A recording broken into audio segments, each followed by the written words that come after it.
Jadi wukuf di padang Arafah itu hakikatnya adalah perjumpaan antara diri sejati kita dengan Sang Maha Sejati.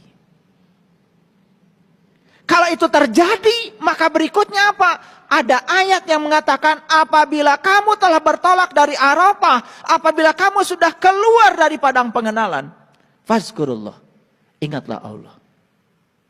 Masuk akal? Tidak mungkin kita bisa mengingatnya kalau kita belum menjumpainya. Tidak mungkin kita bisa mengingatnya kalau kita belum menyaksikannya. Berarti di situ terjadi penyaksian, di situ terjadi perjumpaan, di situ terjadi penyatuan. Ini ayat sederhana, tapi kalau saya bedah secara saintifik perlu waktu. Tetapi secara global kita bisa mengerti sekarang. Bisa mengerti kan? Jadi keutamaan dari Allah yang paling besar adalah Allah itu sendiri. Dan siapa yang ingin mendapatkan Allah? Allah sudah menunggu. Ayo kita ketemuan, kata Allah, di padang Arafah, di padang pengenalan. Di situ kamu akan mengenali aku.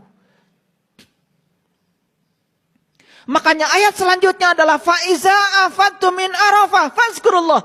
Apabila kamu telah bertolak dari padang pengenalan, ingatlah Allah. Ayo, apa pesan dari sini? Artinya, siapapun yang sudah menuju padang Arafah yang sesungguhnya, siapapun yang sudah berjumpa dengan jati dirinya, pasti akan bisa mengingat Allah. Maaf, kalau kalian pergi ke padang Arafah yang di luar diri kalian, yang kalian ingat adalah cuman tempat yang luas. Banyak batu di sana. Ayo kita buktikan. Berapa banyak kita yang telah melakukan perjalanan ke padang Arafah yang di luar diri? Apakah betul sepulang dari sana kita bisa mengingat Allah? Jawab dengan jujur.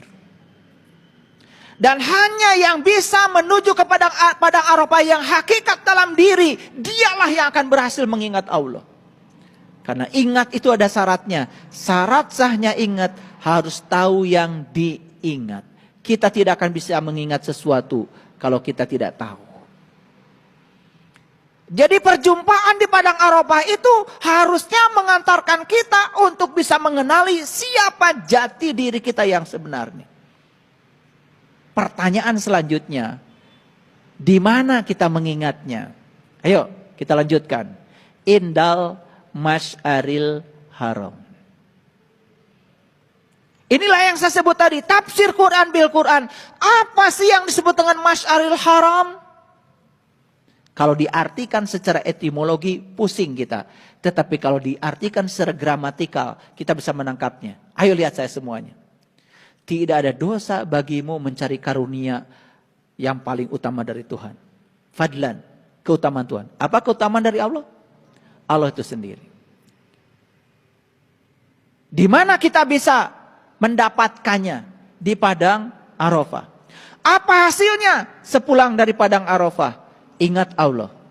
Di mana kita mengingat Allah? Di ayat ini jelas dikatakan mengingatnya indal Masy'aril Haram. Kalau begitu, apa Masy'aril Haram? Kita harus buka ayat lain, karena di sini tidak ada penjelasannya. Di ayat lain Allah mengatakan seperti ini.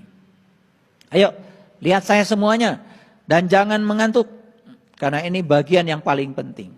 Silakan lihat ayat ini semuanya. Allazina amanu, ulangi, allazina amanu, dan orang-orang yang beriman.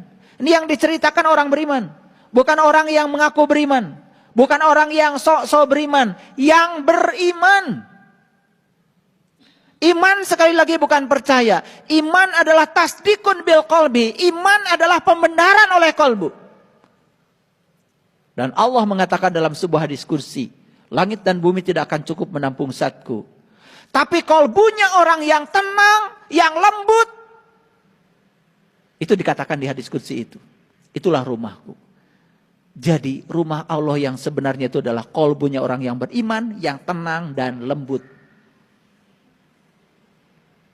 Yang kasar, yang keras kalbunya gak akan bisa jadi rumahnya Tuhan. Karena ada syaratnya, yang tenang dan yang lembut. Itu dalam hadis qudsi. Perhatikan saya. Allazina amanu, dan orang-orang yang beriman, wa tatmainu qulubuhum bizikrillah. Ayo. Dan orang-orang yang beriman itu tentramlah kolbunya dengan mengingat Allah. Jadi tempat mengingat Allah itu apa? Kolbu. Jadi Masy'aril Haram yang dimaksud di ayat tadi itu apa? Kolbu. Masuk akal? Kan tadi dikatakan, apabila kamu sudah bertolak dari padang pengenalan, ingatlah Allah di Masy'aril Haram. Fazkurullah indal Masy'aril Haram. Kalau gitu apa Masy'aril Haram? Masy'aril Haram itu adalah alat untuk mengingat. Kalau gitu Masy'aril Haram itu adalah nama lain dari kolbu. Jadi Masy'aril Haram yang sebenarnya adalah kolbu, bukan nama masjid.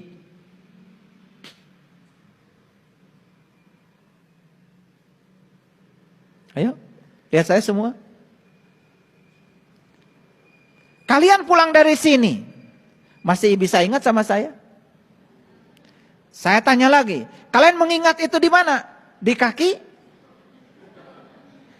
Di dengkul? Di perut? Di dada? Di leher? Di mana kalian ingat? Ingat itu di sini.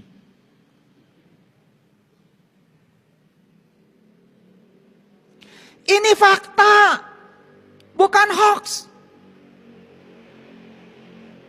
Kalian ujian, ditanya sama guru, sebutkan 5 sila Pancasila. Sebentar, diingat-ingat dulu. Gak ada. Nginget-inget ke sini. Paling juga ke sini kan. Kalau siswa sedang ujian, jangan digaruk-garuk kepala. Gak ada. Lupa apa guru? Gak ada. Apalagi ke sini, lupa. Makanya ada kata-kata bijak, siapapun yang di dalam kehidupannya sibuk dengan urusan mulut dan perut, maka tidak akan pernah bisa memasuki diri sejati. Siapapun yang dalam kehidupannya cuman sibuk urusan mulut dan perut, gak akan pernah bisa mengenal jati dirinya. Silakan. Karena orang yang sibuk dengan perut dan mulut, habis waktunya hanya untuk menanamkan ketidaksadaran diri. Karena makanan yang berlebihan itu salah satu